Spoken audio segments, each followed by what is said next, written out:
This is a dangerous system. Possible risks include damaging winds, heavy rainfall, storm surge, rough seas, mudslides, and flash flooding. Welcome back. Please subscribe my channel for more. CHIDO is located 1,098 kilometers north-northwest of Port Louis, Mauritius, and has tracked westward at 20 kilometers per hour, 11 knots, over the past 6 hours. Maximum significant wave height is 17.4 meters, 57 feet.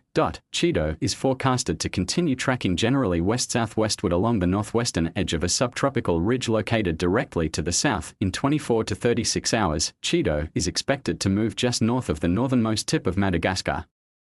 Following the next 36 hours, the cyclone will continue west-southwestward along the westward extent of the aforementioned ridge building into southern Mozambique. After 2 days, CHIDO will move anticyclonically toward the subtropical ridge axis, making landfall just after 3 days and north of Nacala, Mozambique. In 3 to 4 days, CHIDO is expected to dissipate as the system moves inland.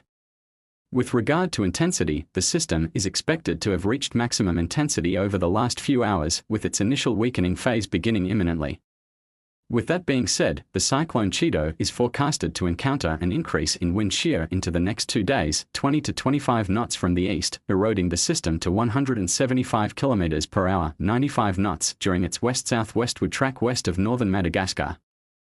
Although wind shear will initially weaken the system, CHIDO is expected to maintain a relatively high intensity of 110 km per hour, 60 knots, just before making landfall. After 3 days after landfall, the overall intensity will weaken to 55 km per hour, 30 knots, in 4 days due to interaction with the local terrain.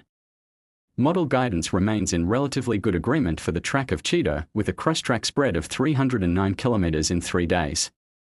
Following the next 3 days, track solutions begin to diverge after landfall and around the subtropical ridge axis through dissipation.